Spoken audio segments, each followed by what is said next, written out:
hali hiyo. With a wound on the left side of his head, resulting in bleeding and evidence of severe injury. The emergency care team, led by our emergency care physician, Dr. Janet Sugut, swung into action, stabilized his condition, and placed him on life support. He was then sent for a CT scan of the brain, which confirmed the presence of a bullet. It confirmed that a bullet had struck the left side of his head, and yes, it confirmed that the bullet had struck the left side of his head. The patient was then prepared for surgery, for emergency surgery, to mitigate his condition. And at around 8:50 p.m., he was ready, and also our team was ready to start the operation.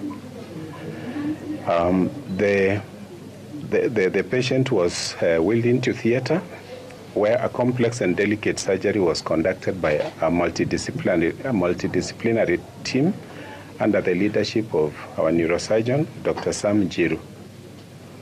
The procedure in theater lasted about 2 hours. During the procedure, an object believed to be a bullet was removed. The patient thereafter was transferred to the intensive care unit, where he is being cared for up to this moment. While his condition is critically ill, he is alive and is under close round-the-clock observation and care by our dedicated medical team. In total, ladies and gentlemen, we received 16 casualties in our accident and emergency center yesterday from the demonstrations.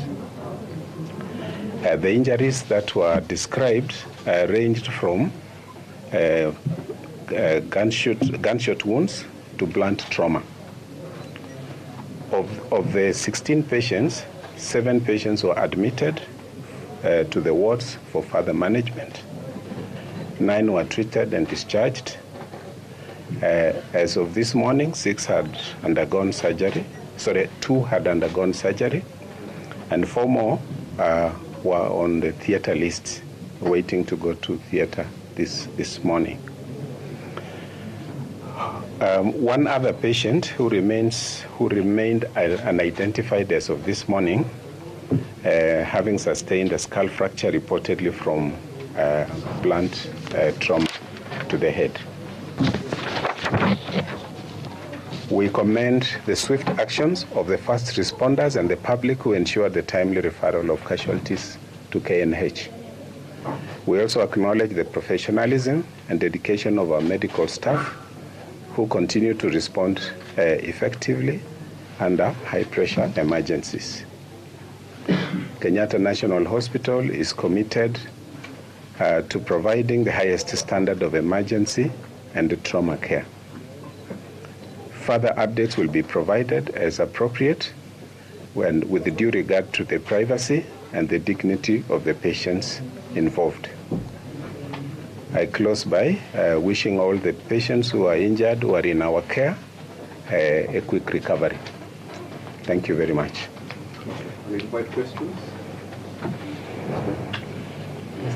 Jambo. Kutoka Citizen TV, na awali kulikuwa na taarifa kwamba familia haikuwa imeruhusiwa kwenda kumwona mtoto wao kwenye ICU, na pili kunazo picha ambazo zimekuwa zikisambaa sana kwenye mitandao ambazo zinaonyesha huyu mgonjwa akiwa kitandani. Kulikuwa na taarifa pia kwamba hali yake haikuwa nzuri sana, so tungependa kama tuambia vile mambo ilivyo, na pia jina la huyu mgonjwa haswa, sababu pia kulikuwa na taarifa kwamba jina lake ni Joshua, lakini baadaye tunaambiwa anaitwa Boniface. So Joe, utatuweka sawa hapo. Asante sana kwa swali lako kuhusu huyu mwathiriwa ambaye yuko katika wadi yetu ya wagonjwa mahututi. Ukweli ni kwamba alifikishwa akiwa katika hali mahututi kama nilivyoguzia wakati nimesoma taarifa yangu, ameshafanyiwa upasuaji na iko katika hali sasa hivi ambayo ni afadhali kuliko jinsi alipofika. Inawezekana kwamba kuna picha mtandaoni. Ni sera yetu kwamba wagonjwa wasipigwe picha na picha hizo kusambazwa mitandaoni bila idhini yao. Inawezekana kwamba watu wasiozingatia maadili hayo waweza kufanya hivyo kisiri na kusambaza hizo picha bila idhini ya hospitali. Kwa sasa hivi tuko katika harakati za kumtambua kwa majina yake. Jambo chanya ni kwamba baba yake yuko nasi asubuhi, tangu asubuhi.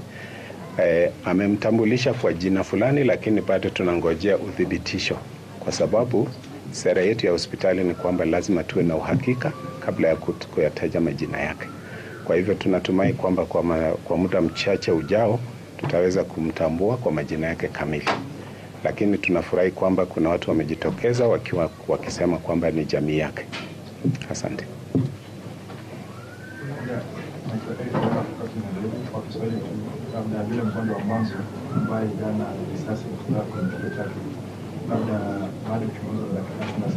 kiwango cha hatari ambayo kwa sasa tunajua kiwango cha hatari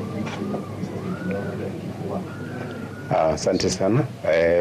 Swali ambalo limejibu awali linamhusu huyo mgonjwa ambaye huenda ikawa ndiye alionekana katika mtandao na ndiye amefanyiwa upasuaji, na nimesema alifika akiwa katika hali mahututi, na baada ya upasuaji tumeona mabadiliko. Sisemi kwamba ameamka, lakini yuko katika hali ambayo inaridhisha kiasi fulani ukilinganisha na jinsi alipofikishwa hospitali. Asante.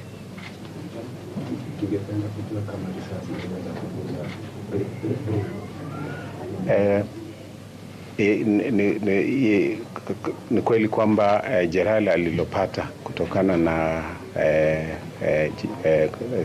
kifaa hicho ambacho tunashuku kuwa ama tunadhani ni risasi iliweza kusababisha uharibifu wa mfupa wa ubongo, mfupa wa kichwa, alafu pia kukawa na jeraha katika ubongo wake kwa kiasi fulani. Ndio hivyo naweza kusema kwa sasa. Ni masaa 24 ya kwanza. Ni wakati muhimu sasa ambao tunakumbana nayo. Ni vigumu kusema kwa sasa jinsi mambo yatakavyotokea. Kwa hivyo tutahitaji muda ili tuweze kutathmini hali yake, na ndivyo nimesema kwamba kila siku tutaweza kuwaeleza jinsi anavyoendelea.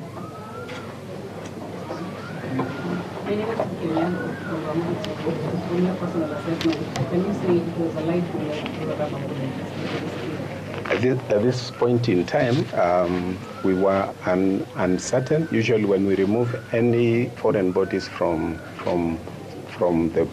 bodies of injured persons, they are submitted for analysis. And that is what we will establish. I can only say that we suspect it is rubber, but we are not experts in that field. We are required to remove and submit them for analysis by the relevant bodies. Thank you very much. I'm Daniel from the Daily National.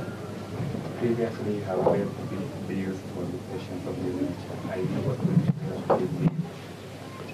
what we don't call it waiving. We have a procedure in the hospital.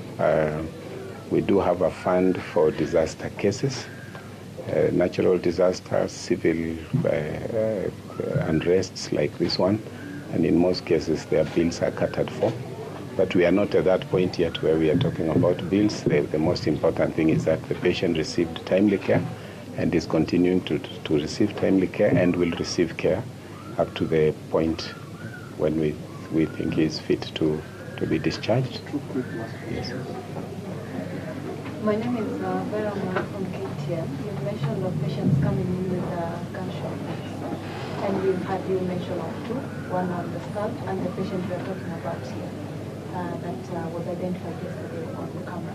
Perhaps the other gunshot wounds, were they specifically to the head, the leg, on the back, on the chest. What kind of gunshot wounds were there? I may not give you the actual types of injuries, but in total we got about 7 people that we think got injuries from projectiles. And as I mentioned, 4 of them were waiting to go to surgery, so they cannot determine what kind, whether it's live or not bullet. And this particular gentleman that I have talked about, I've said we suspect to be a rubber projectile. And I said, I didn't say, but we haven't lost any of them. And I think we've discharged, if I'm not wrong, 2 that also had other injuries. I may not give you a breakdown of the various body parts which were hit by those projectiles. Last question. I am Susan Olympic from NTV. And my question is the hospital doing anything special to ensure the security and privacy of the victims since all their cases are in public spotlight? Yes, we always, in our normal operations, we have elaborate security procedures. During moments like this, these procedures are heightened, and we are in collaboration with the National Police Service to ask the assistance to boost the security of not just those, but all the patients in the hospital. And we did that immediately in the course of yesterday, to ask for extra security for the safety of all patients in the hospital and staff, patients and staff. So, thank you guys. Thank you very much.